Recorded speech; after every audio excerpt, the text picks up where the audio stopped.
You're listening to the Nerd to Know Media Network. Join us at nerdtoknowmedia.com.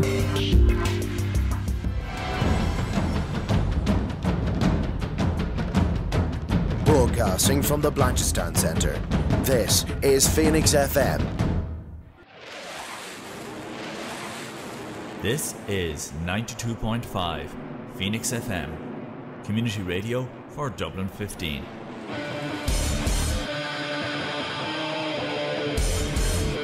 Hey everybody, it's JB Jeremy Borash, and you are listening to Darrow O'Connor on the...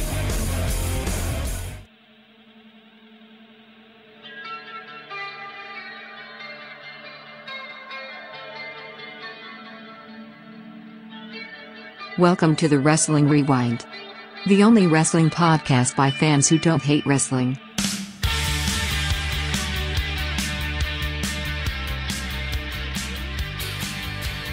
Hello everybody, it is Tuesday here on Phoenix 92.5 FM. This is the Wrestling Rewind. My name is Darrow O'Connor, but I'm not alone. I am joined on location by the one, the only, Martin Hardy. How things, Martin? I'll tell you what, let my commitment to wrestling never be questioned again. I have stepped away from my auntie's wedding and an incredibly drunk girlfriend to come back to the hotel room and chat to you about possibly the best pay-per-view in 10 years. Oh, man. There you go. You know, if that isn't worth giving us money, give us money. You know, like I'm trying this new superliminal form of promotion, Martin, where I just ask for money constantly during the show. So if you want to do that, you can over at nerdtoknowmedia.com. You need to do it adversarially. You're being far too too kind and conciliatory. You need to be adversary. You need to go, hey, give us money or else Trump wins. Or else moderate threat. I like that. That's good. Moderate give threat. Us money or else Fine Gael. Oh, jeez. Oh, man, not again. Not again. Well, you know, hopefully that looks like it's going to be over next week. So that's a whole other thing. So things might get better. 2021 might be good. Sure. As you know, I work in Stormont and it's about to be over in a week as well. Oh, man. There's hope for everybody, right? There's hope for everybody. I was up your neck of the woods there at the start of the week, actually after All Out. So I kind of watched All Out on the bus to and from Belfast. And you didn't come in for a drink? I didn't. That was the thing. I travelled down and then I went back up. I spent more time travelling. I realise now the next time I go down to Belfast, unless it's recording, I need to go in and just book a hotel and just chill out because you can't do anything. Well, like, I tell you have a podcast partner who has a big old spare room you can stay in. Oh, there we go. Very friendly mates rates. Fair enough now. Sure. What points we can just get locked and and talk about wrestling. Exactly, yeah. Like less than 108. Well, that's fair. That's, you know what, it's cheaper than Dublin because it'd be like €200 and half your arm to get a room. Well, we're down here in Dublin in the hotel for the wedding at the moment, and we thought we got a great deal. It was €130 for the night, and then when we landed here, it turns out it's another €25 for parking. Oh. But the big thing is that they tried to cancel the wedding. They tried to get my auntie to cancel her wedding because back when she booked it, they didn't know that the All Ireland was going to be happening. What? So they're thinking, oh, we get rid of all these people who booked and we'll charge people, you know, 300, 400, 500 a night for the All Ireland. Oh, man. Typical Ireland. It's so shambolic, you know, and you should be ashamed of yourself, whatever hotel it is. Don't name them just in case. But shame on you, whoever it is. That's horrific. But again, you know, I definitely will not name the Carlton Dublin Airport. I absolutely refuse. As a former journalist, Dara, I refuse to name my source. Exactly. Do not name the Carlton Hotel Dublin because how dare they? Of course, you know, for educational purposes theoretically, but still. Everything I say is theoretical. I have never seen professional wrestling. That is fair. That is fair. Well, look, speaking of which, we do have a lot to get through, man. This week again, like we're not going to the past because holy hell, the present is wild, and that's going across the board. But I mean, it's a week in the past. Well, yeah, okay, that's fair enough. We'll go with that. But it just seems that everything that's happening now is all AEW, right?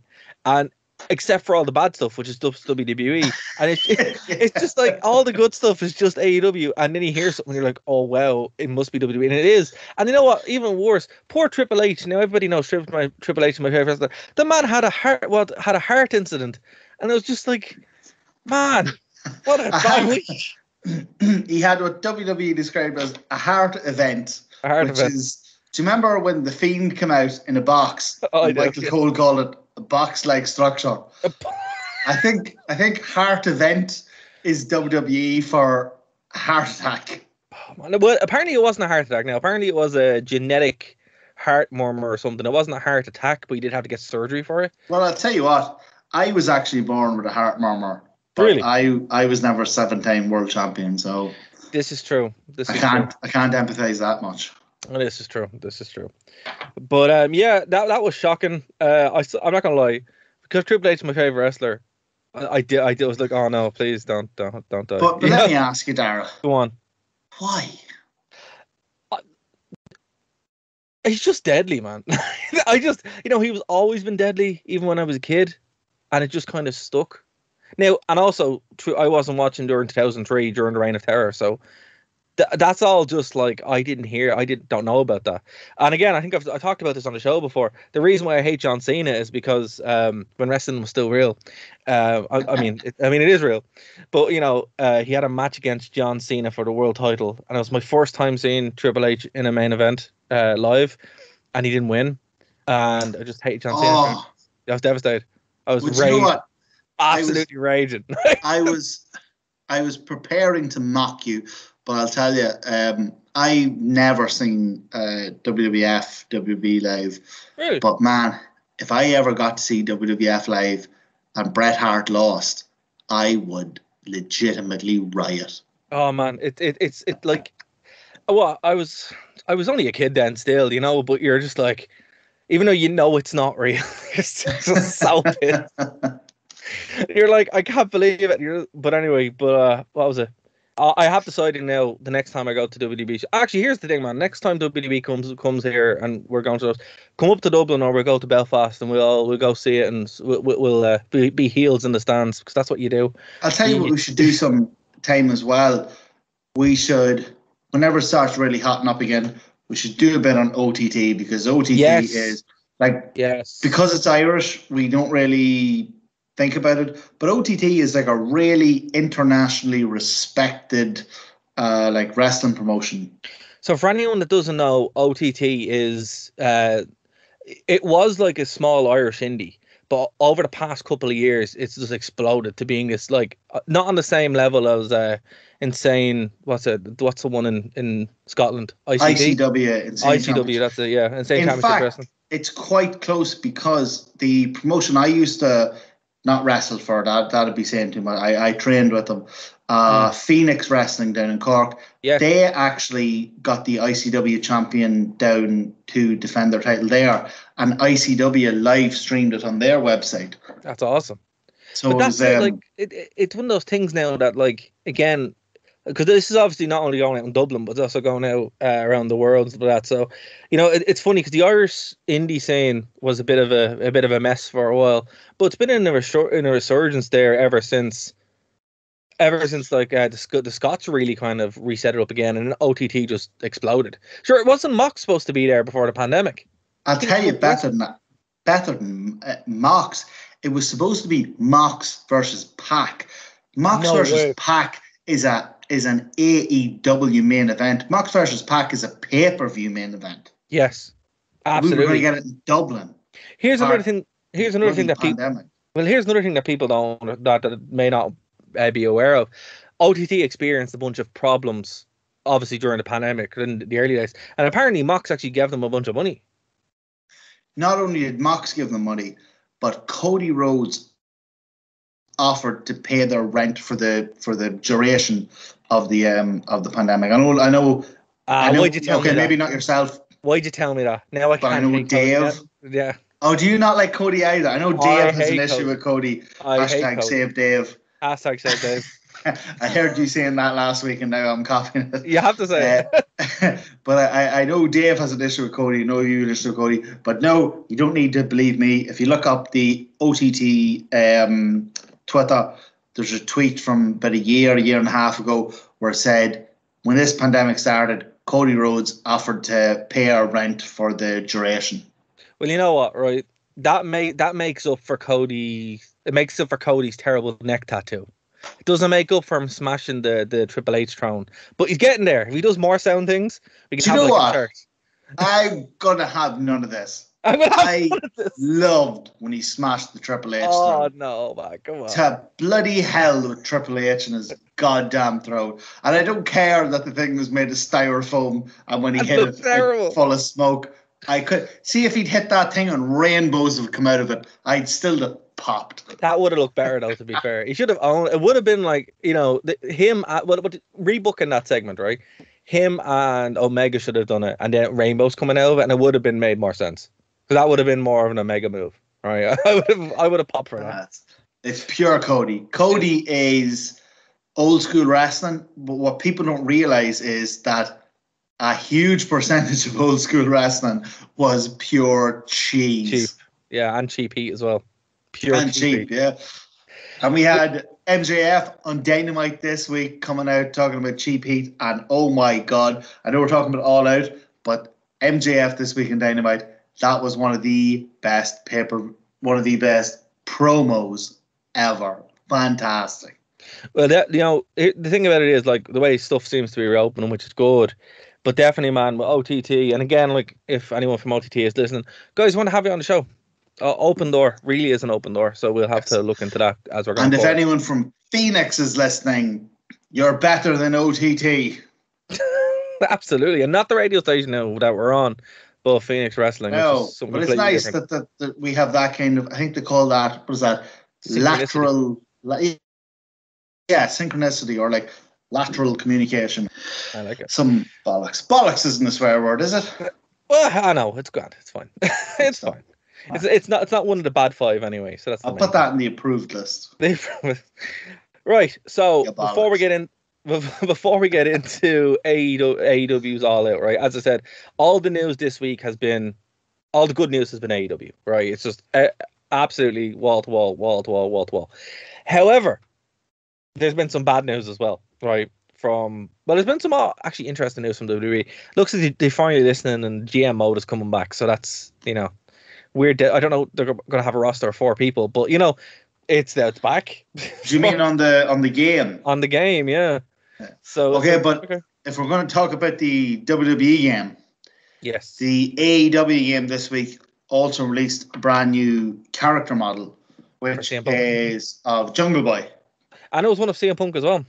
And one of CM Punk. And no, you're thinking of the Elite General Manager. This is the actual console wrestling game. Release a new image of Jungle Boy. What's this game now? I don't know. This depends on which one you were when we were growing up. Right. I was an N64 kid. So for me, the best wrestling game ever is No Mercy. Now, if you're a PlayStation kid, it's probably SmackDown, Here Comes the Pain. Right? Okay. This AEW game is being developed. They went and found the people who developed No Mercy. Oh, I can see it here. They're making this AEW game. And ever since I heard that, and like, this is not a brag, this is a genuine medical condition. Ever since I heard that about 6 months ago, I have been in a semi-state of arousal, and it's very difficult for me to commit day-to-day tasks. Well, you know what? That's fair. That you should get a medal for being able to, because you have that much blood just disappearing. Yeah, I have to wear stretchy trousers. It's that's fair. But here's the thing: I have looked this up, and not only is the character model been released, but it looks like there's like some dev footage with Darby Allin as well. It does look pretty cool now. To be fair. I did like No Mercy.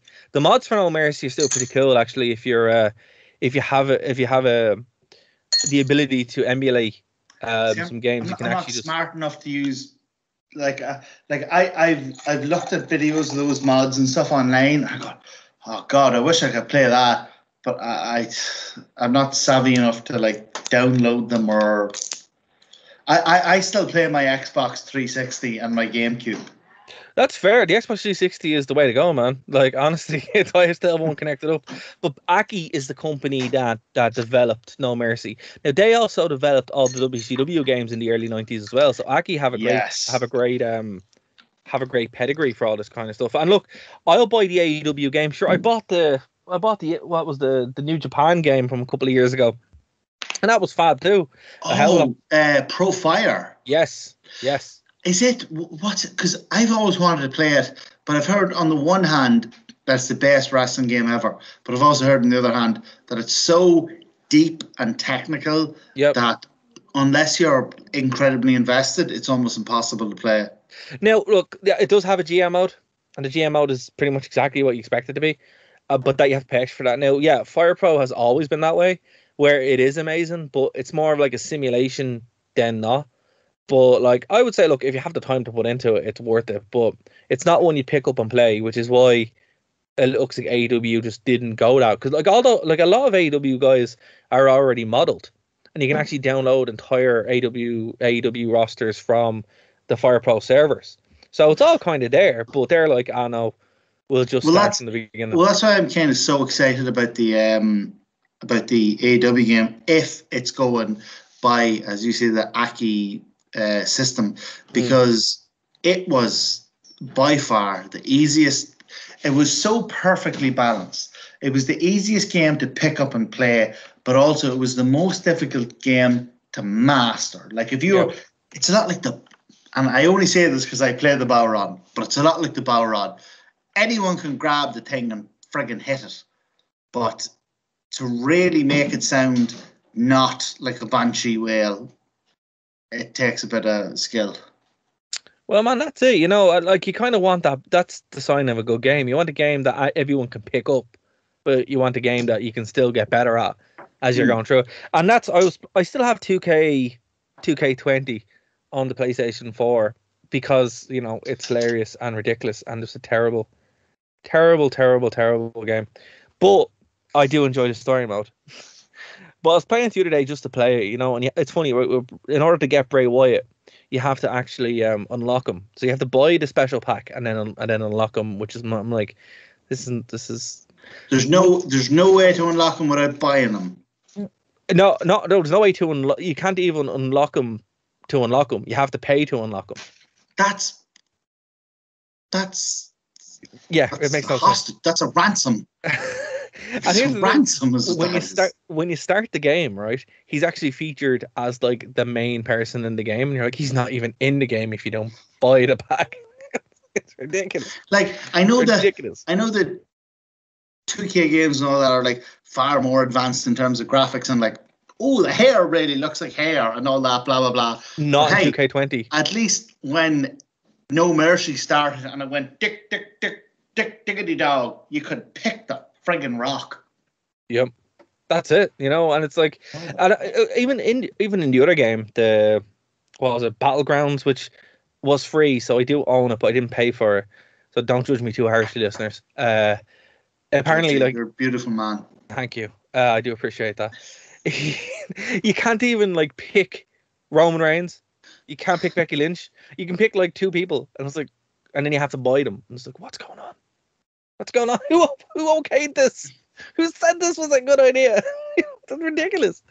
But I think WWE are actually just trying to just throw everything away. And I have heard again that they're going to that Disney are interested in buying, which I'm not going to confirm. I'm not going to deny because I don't know. But I keep hearing it, and it keeps looking more and more true.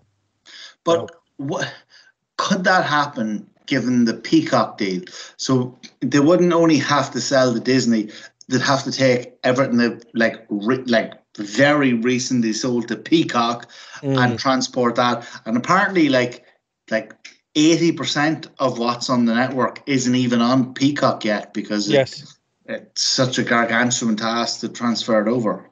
And here's the thing, though: like the WWE servers are still up. because obviously, we still have, I still have the WWE Network, and it still works fine. So the servers are still running. So it's just like, can you not just link the servers to the Peacock servers? I don't know. I'm not going to get into a whole technical thing, but I just don't know how they're running it. It just seems like it's an absolute colossal mess of a thing. But hey, man, let's get on to something good. Because again, we're the Rewind, the only wrestling show by wrestling fans who don't hate wrestling. So let's not hate wrestling for a moment. It's been 20 minutes and we haven't talked about All Out. Well, that's because we're about to, right? So I want to talk about something real quick. The debuts, right? So on this show, we had a whole bunch of debuts, right? And we'll go with the biggest at the end because obviously that's how the show went off. Adam Cole, baby, and Brian Danielson. It's really hard to say that now for a while. Brian Danielson. I think it's Daniel Bryanson. Daniel. I think it's Daniel. And man, I don't know. Like we kind of knew Adam Cole was coming, but we didn't. I was really happy to see him. I think him with the Elite is super cool. It adds a whole new dimension to the Elite. It really fleshes that out. And then having Danielson come out and like be that, X factor for AEW, in their feud against the Elite. It was cool. It was a cool moment and a very, very interesting way for the show to go over. The question I have, and this is why I'm bringing it up here, should they have saved this segment for Dynamite this week? Not for Dynamite this week. I would have preferred that they saved it for the Arthur Ashe show. Right. Apparently, though, that there were concerns that the Delta variant in the US had gotten so bad that they were worried that the Arthur Ashe show would be cancelled. Yes. So obviously they didn't want Adam Cole and Bryan Danielson debuting in front of nobody, which is what happened. I mean, God bless him, and Brody Lee and Matt Hardy. God, and I don't want to go off tangent, but God, can you imagine if none of this COVID stuff had happened? Can you imagine what the debuts of Brody Lee and Matt Hardy would have been like? Like, they would have lifted the roof off the place. But maybe they could have spaced them out, and maybe the original plan was to space them out. But you know what? Like a kid with a sugar rush, you were sat there watching All Out, and you were bam hit with Adam Cole, and then bam hit with Bryan Danielson, and mother of God, wasn't that beautiful? It was. Now it felt tacked on at the end, but I'm not complaining about it. I'm like, it was a cool way to end the show, man, and it definitely, how often do you get that at the end of the show? I mean, it's not just we're going off the air here.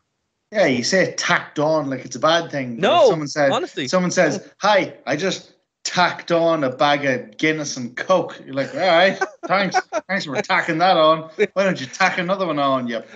Well, that's what I mean. Tacker. That's what I mean. It wasn't like, it wasn't necessary. That's what I meant to say. It wasn't necessary, but no, not one person is going to sit there and say, "Oh, that, I didn't want that." It was just, it was really good. It wasn't even those, like, I mean, there were so obviously Cole and Bryan Danielson were amazing. Yeah. Ruby Soho. Yes. Most people kind of saw Ruby Soho coming. That was cool. Yep. I'll tell you what the bloody surprise of the night was. Minoru Suzuki. How good the match was. A goddamn surprise of the night. I almost evacuated myself. Well, look, okay, let's get into it. So that's why I wanted to bring the ending up, so we'd be able to kind of start at the beginning. So let's go with I'm going to skip the tag team match because, it was what it was, and it was on the pre-show, it was on the buy-in. Skip the tag team match, I'd murder you. The 10-man tag team match? It was beautiful. It was. Okay. Give me 30 seconds. I'll let you go. Go on. Go for it. Yep. It was an absolutely wonderful piece of. Here's what wrestling is. Wrestling's many things. wrestling is hard, wrestling is rough, wrestling is funny, wrestling is so many things. And what this tag match was a perfect ensemble of what wrestling is. And I do not use the word ensemble lightly. It was funny, it was hard hitting, it was cute. A lot of wrestling is cute. There was a lot of things where like a Jungle Boy was up on Luchasaurus's shoulders, and they tried to do a top body dive and he bent backwards and he flipped. This did not, and I know it only happened because another match, Andrade and Pac, was cancelled. So this match was put on the pre-show instead of the Women's Battle Royale. But this match deserved to be seen. This was a fantastic 10-man match. It's the perfect version of what a 10-man match is, and it did not deserve. It was fine for it to be on the pre-show because the pre-show was seen, but it does not deserve to be ignored by us here. Okay, that is Phoenix fair. FM. That is fair. See, usually when it comes to pre-shows, though, I usually give the courtesy, but I will have to agree. Jack Evans is in this. Jack Evans is my favorite flippy dippy guys, and I love the Best Friends. The Best Friends are great, but I have to say everything you said there is right on the money, right on the nose. I was happy with the decision, and how it actually came out. I think having Matt Hardy and his little family office lose made more sense in the long run. I think having the faces come out on top was a nice way to kind of get the crowd invested, and it didn't burn anyone out either. It was like, as you said, a perfect 10-man. Oh yeah, look, here's the thing, is the match was great. The match was fantastic. I was sitting there, half a bottle of whiskey in at this stage, bloody flying. Life's fantastic. And then, like the ending was great, and I'm absolutely lit. And then, I love AEW, but god damn, man, I do not want to see any more Hardy Family Office matches. I want all the members of the Hardy Family Office to go their own way, and I want Matt Hardy. I really love him. He's actually still, despite his age and his injuries, he's still capable of knocking out some amazing matches. But I want to see him transition into some sort of a role where I don't actively want him to be on fire all the time. What's going to happen? I think you're going to see that when Bray Wyatt shows up in a couple of weeks. Do you actually believe that? Is that happening? Yeah, he's either going to show up in AEW or he's going to show up in Impact via AEW. It's what's coming. I know Braun Strowman looks like he's going into AEW. Do you think Impact. I'm concerned about this. Worries me. Like, do you think he's a fit for AEW? I don't. Oh no. Personally, I don't want to see him. No, the two of them aren't. But what I'm saying to you is, if he does show up, and like if he shows up in like the way Christian Cage is showing up in Impact, if he shows up every now and then actually what the Good Brothers do, where he just shows up as kind of like a background character for either the Dark Order or to do stuff with Matt Hardy, I think that would be a cool fit. But as far as being in the ring, no, Bray Wyatt should stay as far away from a ring as humanly possible, because that's where it all falls apart for Bray Wyatt. And I say that somebody who loves Bray Wyatt. Here's actually a good question. Go on. Like, so if we have like all these wrestling companies that like really value actual wrestling, what does Bray Wyatt actually do? Oh no, that's what I mean. Like in AEW, it's the work rate company. You know, Bray Wyatt is amazing until he gets in the ring. So I think he has a lot to offer, like a company like Impact, as far as like building them up and stuff, and to be a background character in AEW. But that involves never being near a ring. Do not go into it. Do not wrestle it. Kind of like what Sting is doing, but Sting can still go. You know, that kind of thing. Snake. Oh yeah, but that's not a fair comparison. I mean like with Sting has all the accoutrements of wrestling without actually needing to wrestle, but he can go. Bray has all the accoutrements solely of wrestling. The promos, the video packages, the spooky effects, the character, the mind, all that kind of stuff. The minute he gets in that ring, man, it falls apart. So just falls apart. Just like Jake the Snake. Yeah, but they're not having Jake wrestle either, so that's fair enough.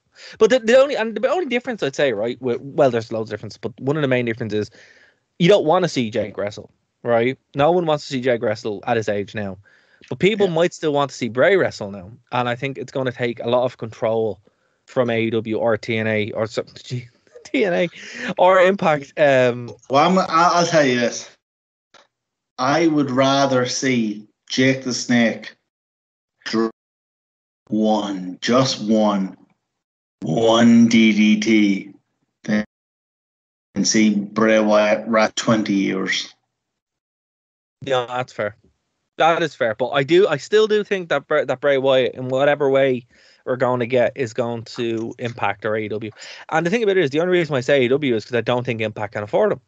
I just genuinely do not think they have that money. So, but then again, if he goes to Impact and says, "Hi, I want 90 million," and they go, "No," and then he goes to AEW, they go, "Hey, I want 90 million," and they go, "No, we just don't want you because you're shite." But he does have a massive amount of drawing power. Like, he is a star. Whether you want, here's the thing. He does. No, but this is a genuine question. Like, you're a big wrestling fan. I'm a big wrestling fan. Yeah, go on. We're sitting in a world right now. Like, we are in a wrestling hurricane right now that hasn't happened in 20 years. We have CM Punk. We have Bryan Danielson crossing the lines. We have Adam Cole. We have Ruby Soho. We have bloody Miro kicking the head of Eddie Kingston. Like, he killed him. Everything right now is so amazing, is on fire. It's like, it literally could not be better. So if Bray Wyatt come along and said, "Hey, I want you to give me 70 million to be the Fiend," we can just piss off. I don't see what, at least in AEW. Okay, maybe like you say, Impact maybe has a place there, but if he's coming at it from an angle where he's demanding big money, I don't think AEW need him, and B, I think he'd be damaging to the whole. I think they're on such a level right now where they don't need him at all, that if he came in demanding big money, it's time to piss off. I don't think so. I don't think he's going to come in with the big money. Again, I don't see him being an AEW. Where is he going to go? Who's going to work with? Honestly, like, there's not one person on Darby Allin, maybe, but then again, that's a disservice to Darby Allin. And you just have, the Dark Order kind of thing, maybe, but like, it just isn't there. I think Impact would be a much better. Anyway, I don't want to. We will keep an eye on that. But speaking of Miro and Eddie Kingston, as you said, Miro kicked the head off Eddie Kingston. We're finally onto All Out. Battered him. Going all out, exactly. And this was for the AEW TNA Championship, TNT Championship, excuse me. This is a great match. Again, I didn't see it going any other way. So, what were your thoughts on this one? What a match. It was not only exactly what it needed to be, but it was exactly what it needed to be to set up a sequel. Right. And AEW isn't a company that traditionally does sequels, but mother of God, they beat the living hell out of each other. And they left it on a question. And I think they left it on a question so that they could beat the living hell out of each other again. And I think it's going to be at Arthur Ashe. Yeah, I agree. The only criticism I would have is, man, it was genuinely such a great match, and I know why they did a ball shot to finish it, but oh man, but this is good. This is why I love AEW so much. I think Eddie deserved better than that. But then this is what makes this company so good. Is we're not arguing that this is a false finish or this is a stupid finish. We're sitting here going, "Oh no, Eddie would have kicked out of that," This was the difference is the difference between this and a fault. Like if this happened in WWE, you'd be like, "I'm not going to do that all night. We're not going to do comparisons, obviously." But it is important to kind of stress it here.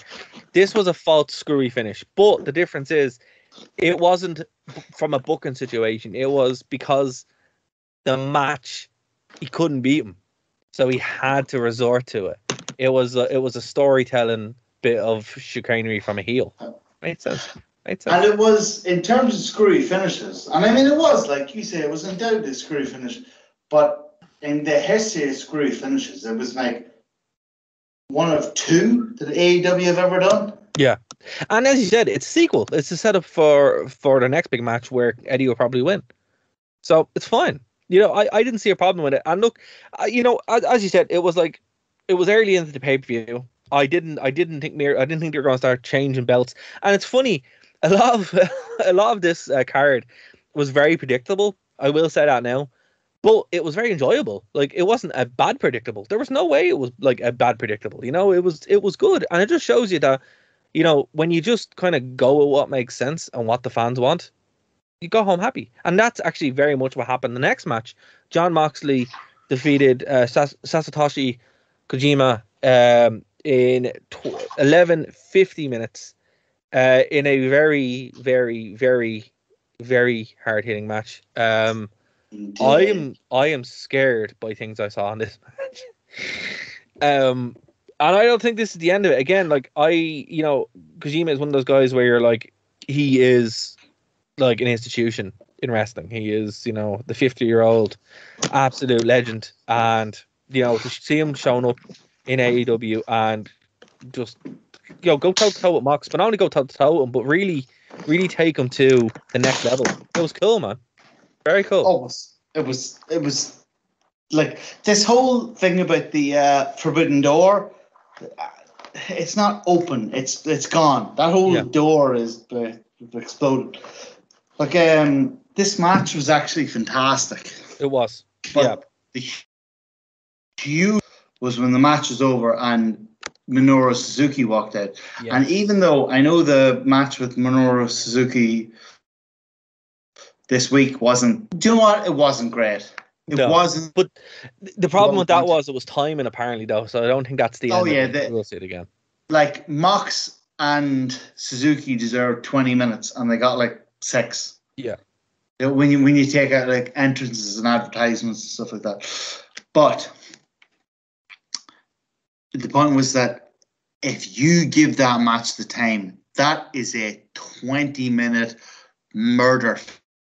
I think we're going to see that.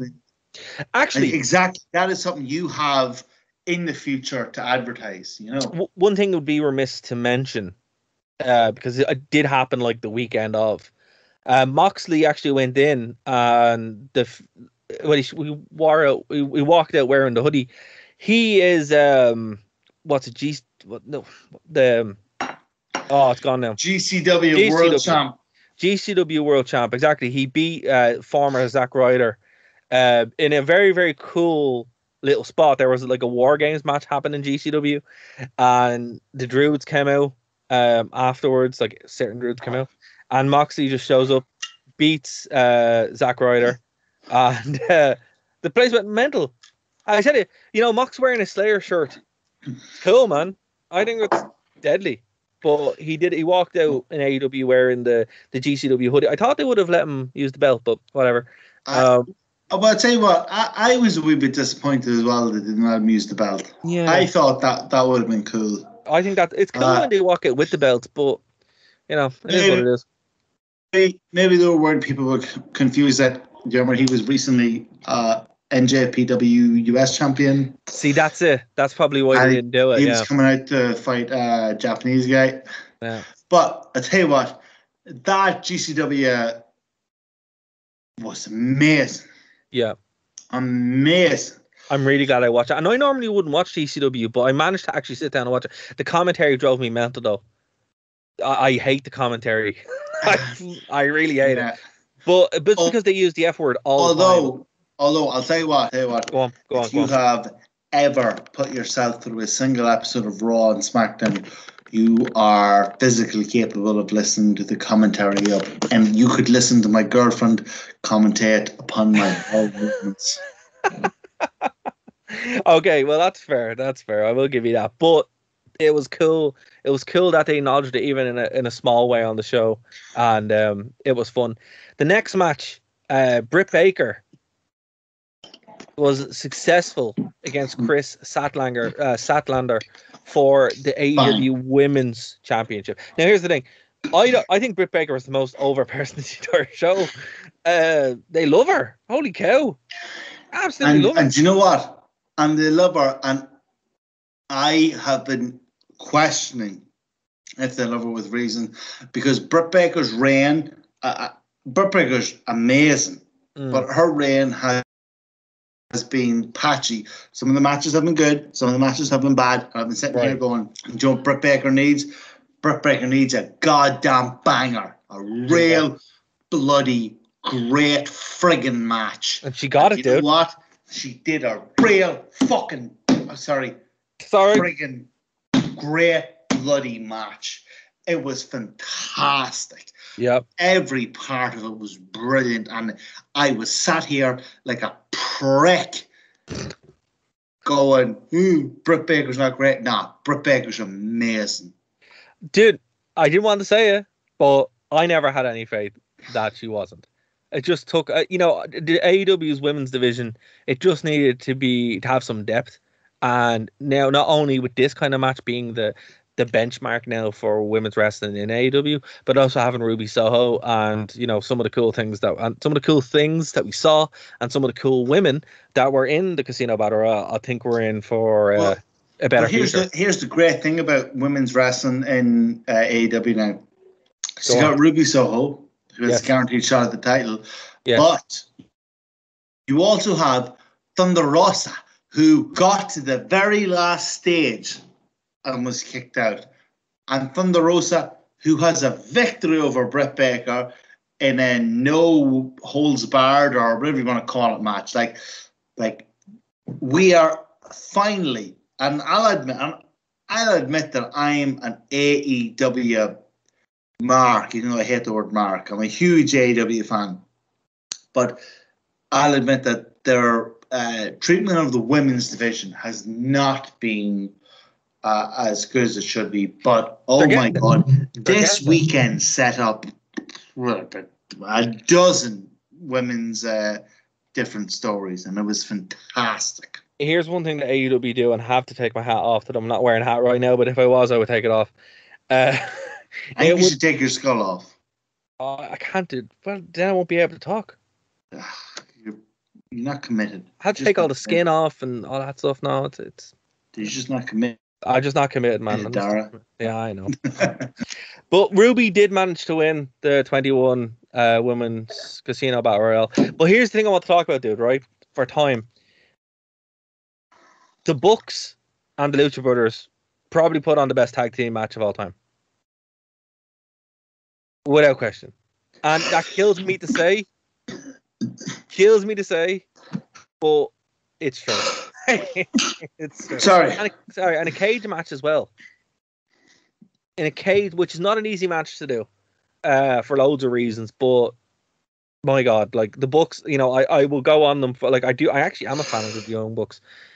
Their no selling is really annoying, but there was none of that in this match. This was 22 minutes of absolute brutality, but beautiful brutality, and the Bucks being defeated so comprehensively by the Lucha Brothers not only they were made anyway, because Pentagon Jr. is amazing, but this really was like, okay, here we are, we are seeing history. And you mentioned before we went on, this was like a seminal pay-per-view.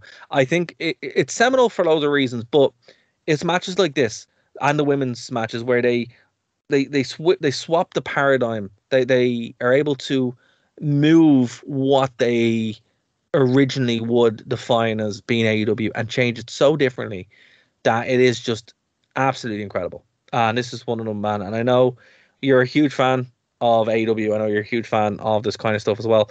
And I would say, look, there's problems, but not when you see matches like this. I would put this match to anybody who was like, "Oh, AEW is not great." I'm like, yeah, watch this. Amazing, absolutely amazing stuff. What did you think, man? I am aghast that like AEW has problems. AEW has things that aren't perfect.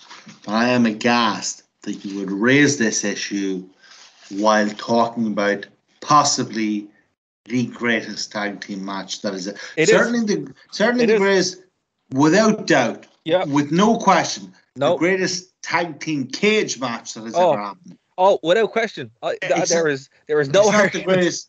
It's not the greatest cage match that ever happened. No. It's not the greatest tag team match that ever happened. It's up but there. It is, it's up there. Without doubt, the greatest tag team cage match that ever happened. Oh, it's brilliant. It's brilliant. Brilliant. And like, we can sit here, we can talk about the spots, we can... I don't want to. I want people to watch it. I want people to watch it. It's so good. I just want to sit here and say to you, Dara. Yes. Have you seen it? Of course I've seen it. I've seen it many times. I want to say to everyone else who is not Dara, hey, not Dara, have you seen it? And if you haven't, go see it. Sort your goddamn life out. Here's the thing, right? There's a lot of great things on this card. The only match that I would say go watch, honestly, if gun to my head, it's this match. Because this match is going to stand the test of time. It's one of those matches that in 20 years, people will be like, geez, that match was great. It's like, it was. And that's not taken away from this card. Oh, we'll get to that. We'll get to that. We'll get to that. Time. We'll make time. Look, Jericho is still wrestling thanks to defeating MJF in a very comprehensive way. I love. I'll tell you what. Match. I will not have this thing skipped over. That was a great bloody match. That was not just so Jericho is often derided unjustly, but he has a long history of matches that are.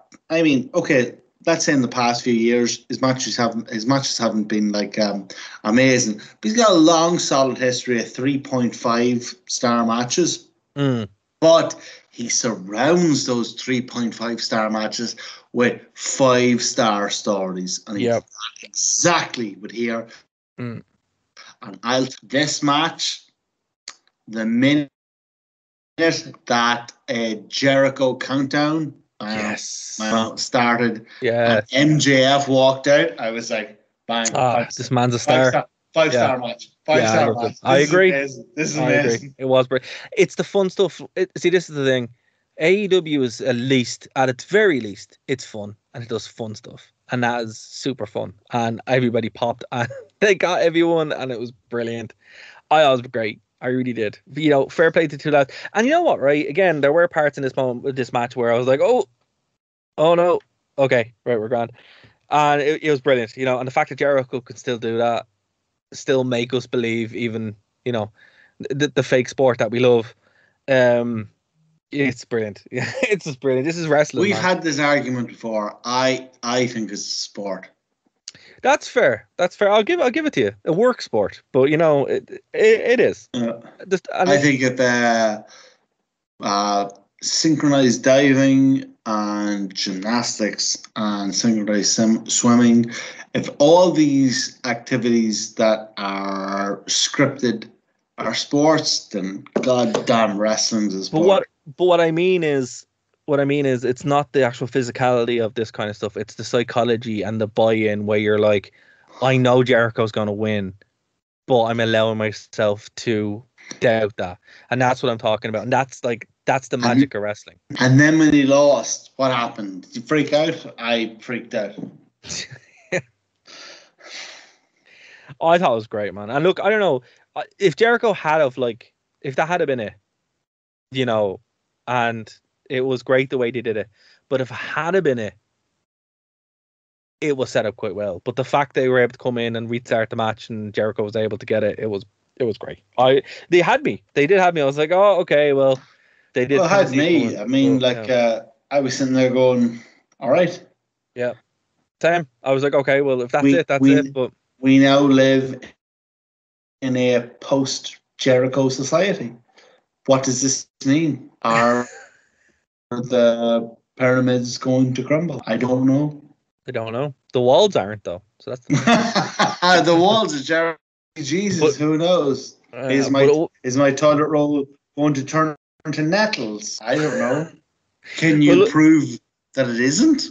But when Jericho won and they restarted the match, again, popped huge, and it was, it was cool. It was cool. But listen, I am going to skip over the Paul White match because no one cares.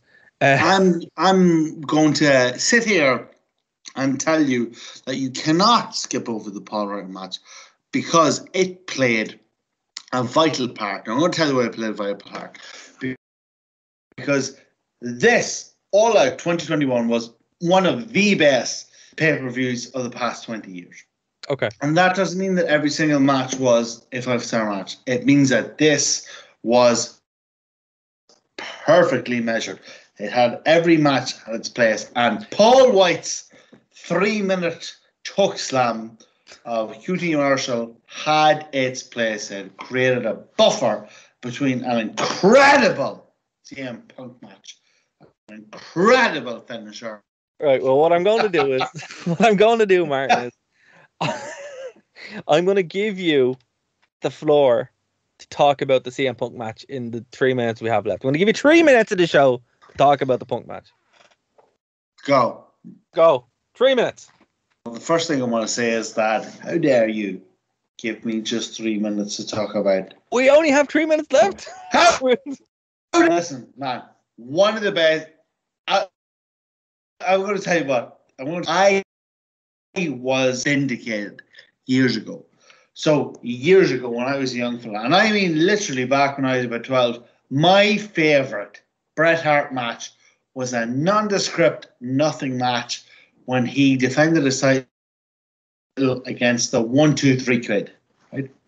And I watched this match and oh my holy God. And I know that CM Punk is a huge fan of Bret Hart, but this entire match was based on that 1, 2, 3 defense. And if I was any more aroused, it would have been a nuclear weapon. Okay, this was amazing. Every single, and I don't want to take it over because I know we need to talk about the main event, but every single part of this match was amazing. Listen, I could waffle on about this for 40 minutes. But all I have is 20 seconds. So what I'm going to tell you is, this is the future of wrestling. This is what it was. This is what it needs to be. Not just in terms of in terms of technique, in terms of wrestling, in terms of creativity. Wrestling is a goddamn art. It's goddamn poetry. And this is poetry. CM Punk is poetry. Can't do better than that. And Martin, to round the show off before we give a grade, Kenny Omega defeated Christian Cage, and this was a bummer because I wanted Christian Cage to win, but he is still the Impact Champion, so that's okay. By pinfall in 21 minutes and 20 seconds. A+. Okay. A+. Look, there's not much. Tell them why. Well, because, like it or not, it is a seminal game changer. It's a paradigm shift in wrestling.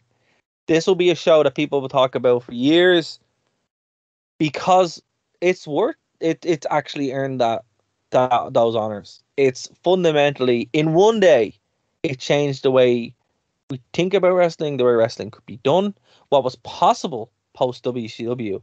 And to be fair, this is the first time since the fall of WCW that I believe WWE actually has a legitimate threat on its hands. And we've seen it. And that's what's going to happen. And as I said, you don't have to be the biggest AEW fan in the world. I am not. Martin is. But when I was watching, I had a thoroughly good time. I'd like to think I'm an impartial observer of the quality of AEW that is as a presentation. Who knows? Who knows? Well, look, as I said, if you guys haven't seen it, make it your business to see it, or particularly go and see the matches that we pointed out. You won't see a better match. I know Dara's doing his thing here where he's talking about listen, if you're a wrestling fan, you have to watch All Out. You have to. If you're a wrestling fan, you have to watch All Out. There's no question about it. It's not something that's cool or fun. It is seminal. If you are a fan of professional wrestling, All Out is seminal. I'm sorry, Dara. I apologize. No, Martin sold it better than I could. Go watch All Out. If you haven't seen it, go out of your way. Next week, Martin, we are going to go back to the past. All right, folks, that's going to do it for this edition of the Wrestling Rewind here on Phoenix 92.5 FM. If you want the full show, there's two ways you're going to be able to get it. Join us live, 11:30 p.m., 6:30 p.m. Eastern, over on the Wrestling Rewind YouTube channel. TheWrestlingRewind.com will get you there, and you can join the chat and join in on the fun. Also, if you want, you can check us out on the podcast. The podcast can be got from our channel, Nerd to Know Media. You can subscribe there, or you can go to the Two Penny channel, or the Two Penny Show channel, and you'll be able to get it there for free, no cost to you, and there's a whole bunch of content there as well. But thank you for checking us out here on Phoenix 92.5 FM, the Wrestling Rewind. We'll see you next week.